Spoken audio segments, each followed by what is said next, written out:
Hey, so we're back for chapter 13. In the last chapter, Liliana was kicked off the roof. Not really summed it up, actually. Okay, chapter 13. I drove Bill back to the Pink Palace, leaving the room cleaning chores to the experts. The agency employs a whole fleet of them for obvious reasons. We made it inside with barely 20 minutes to spare before dawn. You look exhausted, Vale said as I eased my jacket off my shoulders and hung it over a chair. I had something intelligent to say about that, but then I took my boots off and sank onto the couch, and I couldn't think past my body's loud and repeated cheers. I know I should let you sleep, Vale continued, but I'm so relieved Liliana did not kill you, I cannot take my eyes off you. You're relieved? When she caught me trying to make my getaway, I thought I was toast. And that young man I took to the hospital, his blood smelled so wrong. I was afraid just being close to him had damaged you permanently. Yeah, what the hell do you think is up with him? My phone began to ring. This close to dawn, it couldn't be good news, and I hated to answer it, but Vale retrieved it from my jacket and tossed it to me. Yeah? I barked. It's Bergman. I'm in Florida, but I've got to sleep. Do you need me tonight, or can I meet you tomorrow? Tomorrow's good. Where do I look for you? Hang on. I covered the mouthpiece. It's Bergman, I told Vale. Do you know of a good place he and I can meet tomorrow? He thought a moment, then his eyes lit. Actually, I do. He gave me the address, and I passed it on to Bergman, along with an agreeable time. When we hung up, I said, So where are we meeting? Vale looked vaguely embarrassed, like I just caught him and his pals plotting to stroll on over to Silver Saddle, where girls danced mostly naked and all the drinks tasted like sour lemonade. At a strip club? Vale? The place is called Cassandra's Pure and Natural, after the woman who owns it. It's a small health food store. Nice front, I drawled, getting more and more annoyed at Vale's hesitation. Hadn't we just had a major moment? What the hell was he hiding? And if you pay Cassandra a little extra, I asked, she will take you upstairs and give you a reading. A what?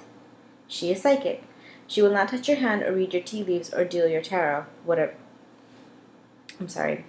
She will touch your hand or read your tea leaves or deal your tarot. Whatever you like. I slumped onto the couch and started to mutter. Unbelievable. After what just happened between us? No. I don't have any right. None at all. I have to... What in God's name are you babbling about? Indeed, what the fuck is she babbling about? I jumped to my feet. I'm so sick of your mysteries and evasions, I could puke. Vale's eyes went black. He looked like a drill sergeant about to command push-ups. You are overstepping your bounds, he said, slowly and distinctly, so even we neurotic idiots could understand. I don't think so. You worked with me for 6 months before offering a single viable explanation as to why you requested me in the first place. You put Cerulai on my finger and then announced to your ex that I'm your avar. You tell me you've met somebody who might be a willing donor, and then this psychic. Actually, she was the one I was thinking of. Either you trust me or you don't, Vale. I'm fed up with being the last one to know. Vale sat across from me. All right, he murmured. If you will know it all, then I will tell you. He looked at me balefully, though I think you ask too much. You are my avar. There is a theory, he began, one I hold dear, that says nothing can truly be destroyed. Everything that was ever present will always endure in some form. That is true of souls as it is of water and wood. He cleared his throat. If he'd been wearing a tie, he'd have loosened it. I believe my sons exist somewhere today, as they did in 1751. I believe they live physically somewhere in this world, and so, wherever I go, I find a seer, in the hope that I will be directed closer to them, in the hope that I will see them again. You're saying you think they've been reincarnated? He nodded. I have been told we will be reunited in America. This is why I came here. What? What do you... I paused. How to ask this without causing more pain? So you want to meet them, make friends, be a father to them? I am their father, he snapped. This is the one incontrovertible truth of my existence. I shut my mouth, then I opened it again, only to say, Cassandros is fine. He stood up. Ask her about the signs I found on Amanda Hassan's brother's body. She studies ancient languages the way you shuffle cards, as in obsessively. It may take her some time, but she will not stop until she finds a translation. Okay, Dawn is coming. Yes. He shoved his hands in his pockets. At the moment, there couldn't have been a bigger yawning gap between us if we'd been standing on opposite sides of the Pacific. I was sorry for it, and grateful. Well, he said, good night. Good night. He moved so silently, I wouldn't have known he entered his bedroom and closed the door unless I been watching him. If vampires dreamed, and if it would be a comfort to him, I hoped he would dream of his sons. Just because they were reincarnated doesn't mean anything. They're their own people. This is okay. Moving on to chapter 14, because that was like 4 pages long. I switched my phone to the other ear and shook out the hand that had been holding it. Muscle cramps from clutching the thing tight, so I wouldn't be tempted to punch a wall. Go on, I said. I'm having a hard time getting the wife to cooperate, Cole continued. He'd managed to keep my business card safe from the ravages of the washing machine. That was partly why I felt so violent. He'd kept his word and approached Amanda Hassan with our plan, then called me with the results. Needless to say, he was less than enthusiastic. No kidding? I checked my watch. I'd only been up an hour and already my day utterly sucked, and not just because of the nightmares that had stalked my sleep, or because Cole had ignored my advice. True to form, Evie had followed through and left the number of Albert's nursing agency on my voicemail. I'd called them, and they told me I'd have to put him on a waiting list. They'd recommended another group in the meantime, and I'd given them a call. But it bothered me to hire a blonde like that, not knowing a place's reputation. Why do we care? Why? Why do we care? No choice, though. I sure wasn't going to make Evie do any backchecking in her condition and frame of mind. She's a fucking CIA agent. Have someone call in a goddamn favor and make him do background checks. It's not like the CIA is ethical at all. When I had a spare minute, I'd do it myself. Meantime, Albert would be breaking in a new nurse named Shelby Turner any minute now. I'm not big into prayer, but I did send up a wish that she had thicker skin than mine. She'd need it. Now this. Trying to gain cooperation without threat leverage always annoys the hell out of me. People are just too willing to say no. How about saying it nicely? Say please. Say please. Did she say why? I asked. She was putting her jewels in the safe last night when he caught her checking out the contents of a small duffel bag she remembered he'd brought back with him from India. When she asked him about it, he told her to mind her own damn business. Then he ordered her to stay in the house for the next week. She had to sneak in her phone calls to me. Apparently she's not allowed to talk to anybody either. A spurt of rage made me grit my teeth. I called myself with a reminder that soon Amanda San would be a free woman. Cole went on. She also said one of their house guests had to go to the emergency room last night for some reason. Hassan was more enraged than worried. Long story short, he's on a rampage and everybody in the house is kissing his ass until further notice. There's got to be a way to get a peek inside the duffel bag. I wouldn't mind checking out the sick house guest either. Did she say where they take him, or was it a her? He took so long to answer that we'd been cut off. Hello? I just had a thought, and I'm feeling like an idiot for not thinking about it before. What's that? I have pictures of everyone Hassan talked to in the past 2 weeks. Cole sped up as he began to get excited. Amanda hired me as the new pool boy, so she and I could talk without making Hassan suspicious. We might have a picture of that house guest, and if Hassan's meeting with terrorists, I might have the pictures to show which ones. Did you all put it together? Has it clicked for you? Because it hasn't clicked for her. Please tell me it has clicked to you who that sick house guest is. Oh, baby. I'm supposed to clean the pool today, Cole went on. Why don't you come with me? You can meet at my office and take a look at the pictures first. Then we can go to Hassan's together. We'll both do the pool work. Then I'll go to the kitchen and... What?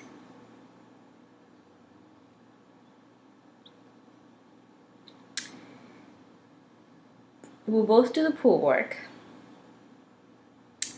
Then I'll go to the kitchen, now that I know where it is. He paused and I could tell he was spiraling. And distract the cook while you snoop around. What do you say? What does the cook have anything to do with her snooping around? Does the cook run the household? I don't understand. This could be incredibly dangerous for you, Cole. I didn't even think he heard me. He rushed on, like a parent-challenged teen planning his first kegger. Like a parent-challenged teen? What the fuck is a parent-challenged teen? I don't. God help me.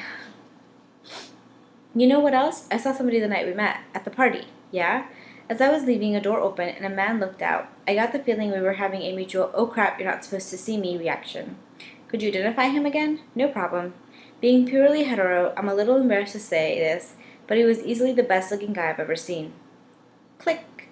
Blocks of information shifted and realigned in my brain as I realized Derek's stinkin' steel must be the same stud Cole had glimpsed during the great bathroom escape, and his amazing look suddenly made sense in light of Hassan's legitimate profession. It was suddenly imperative to know the man's true identity.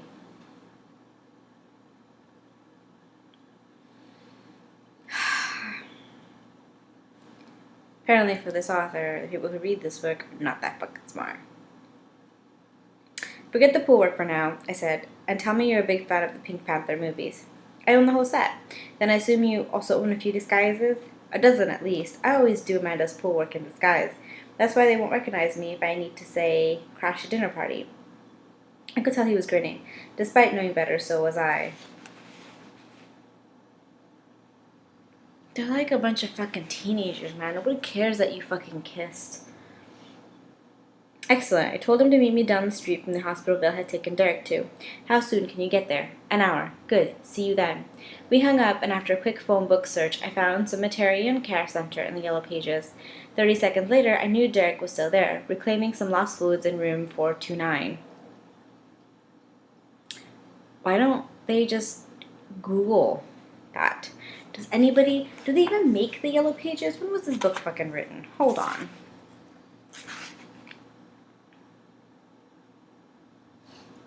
"2007. You could Google that information easily.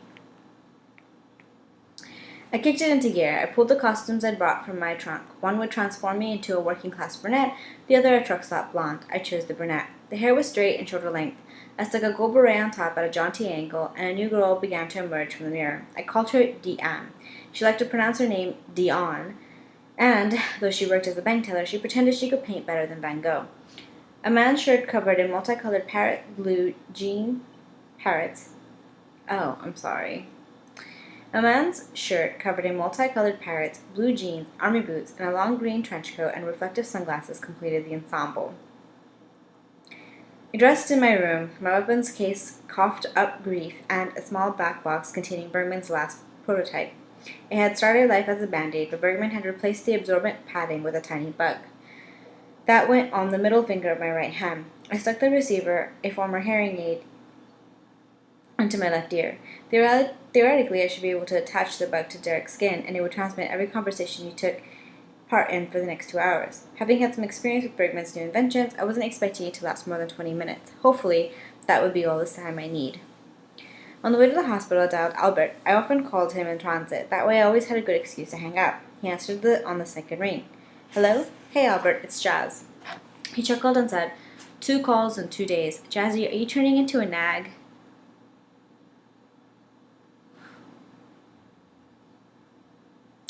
I had to slow down so I wouldn't swerve into a fire hydrant. Albert hadn't been nice to me or anyone else in years. Was he high? That's him being nice? Just curious what the doc said, I replied, careful to keep my voice neutral. Said I could keep my foot, for now. I gotta tell you, I've never been so relieved about anything. So that explained it. That's great. So, about the nurse. Yeah? I cleaned the house. They're pretty anal about weak old sandwiches on the end tables. I imagine so, I said. It is a strange and unfair phenomenon that children of crappy parents still love those parents. Despite my best efforts, I'd never been able to erase that feeling. So maybe it's understandable that I suddenly felt the urge to park the car and tap dance the rest of the way to the hospital, throwing in some classic Gene Kelly moves as I went. Luckily, I managed to resist the temptation. Did you hire one yet? Albert asked. Yeah, she should be there in the next 20 minutes or so. What's her name? Shelby Turnet. Irritated snort. What's the story on that? Would you tell me? With millions of names out there made just for girls, why do they have to go and use a men's name? As soon as you name a girl Bobby or Terry or Shelby, that name is ruined for all men for all time. I should have known the grouch in him couldn't be defeated. Her father is a sexist asshole. I gotta go. Work or play? Work. Have you noticed that's all you ever do? You should play more. He braked it like an order. I instantly wanted to work for the next 48 straight hours. Juvenile, I know, but he brings out that... Wow. Oh my god. If ever scientists want to study what literature does to the brain, please show them these videos. Please. Holy shit. Juvenile, I know, but he brings out that in me. I struggled to keep my temper in check. I think I've forgotten how. It was supposed to be a joke, but neither one of us laughed. Matt was good for you that way. He always made sure you had plenty of fun to balance your serious side. You need to find somebody like him. It's been long enough. I knew for him that ended the subject. He had commanded me to move on, therefore I would. What a jerk. I have to go, I said evenly as I could, considering I wanted to reach for the phone and smack him upside the head. Me too. Beep. We were done. Like a couple of Shriners who veered off the parade route, Cole... I don't know what that is. Shriners? Cole and I arrived at our meeting place in tandem and parked behind one another. The minute he saw me, started laughing. This is serious stuff, Cole, I said, trying to sound stern. Aw, come on, Lucille, admit it, this is fun. He blew a big blue bubble and popped it all over his nose. You are so naive, I said, but I couldn't quite swallow the smile that kept surfacing every time I took in a new detail of his appearance. He'd gone with a pair of Drew-Carey glasses. A green fishing hat, complete with dangling lure, hid most of his shaggy hair. Fake teeth gave him a slight overbite, and gray jogging suit somehow managed to make him look wimpy and anemic. I hate this book. Check out the socks, he said, wiggling his eyebrows like Groucho Marx. He hiked up the legs of his sweatpants to reveal black dress socks. I couldn't help myself. I started to giggle. Those socks really bring out the turquoise in your sneakers. Did you notice they match my eyes? The shoes, not the socks. He batted his eyelashes as I pretended to inspect his legs. This is not... No. I nodded. I can see that. Now we just need to get you a handbag to complete the look. He clapped his hands, fingers splayed like a 3-year-old's. Oh, goody, shopping. Why is everything that he does equated to a child? Like, have you noticed that theme? I shoved him toward my car. Oh, just shut up and get in. He looked at me brightly. You mean I'm driving? Yep. He didn't argue the point, just jumped behind the wheel and started rubbing the soft leather of the seat as if it was his favorite crap. I got him beside him. So what's the plan? We go up to Derek's room, pretend we're looking for our father. When he's not there, we both go into hysterics, thinking Dad's dead. You raise hell, I pass that ball onto Derek. The key is I have to touch him. Why? I showed him the Band-Aid. Hey, I was just asking a question. You don't have to flip me off. I took note of the finger I was holding up and dropped my hand into my lap, laughing so hard I nearly blew snot all over the windshield. Cole started laughing too, and we sat there for a couple of minutes like two hyenas while deadly serious events moved forward without us. Eventually we would catch up, but for the moment it felt great to just let go. As much as it sucked to say so, Albert was right. It had been a long, long time since I could. Either Cole had come along at exactly the right time, or I was going to have to carry him around in my back pocket for the rest of my days. Cole glanced out his window and pointed to a black SUV that had just passed us. Hey, I recognize those guys. He looked at me, his face suddenly sober. They work for Hassan. I nodded and put on my seatbelt. Follow them. I filled him in on the bug as we drove. Luckily, the story only took a minute because we didn't have far to go. They stopped in the loading lane of the hospital. One guessed who they'd come to recover. Change of plan? Asked Cole, his eyebrows raised. Yeah, follow my lead and we can still get it done. What are you thinking? I adjusted my wig in the passenger side mirror so I wouldn't have to look at him. Until now, he'd still been on the periphery of the whole nasty deal. Now I was about to dump him front and center. The guilt made my stomach ache. I think I'm about to get very sick. That's it. I think Cole makes me sick. Alright, now I'll let you guys go. We're almost there. I think we're about halfway done. A little more halfway done. We can do this, guys. We'll make it.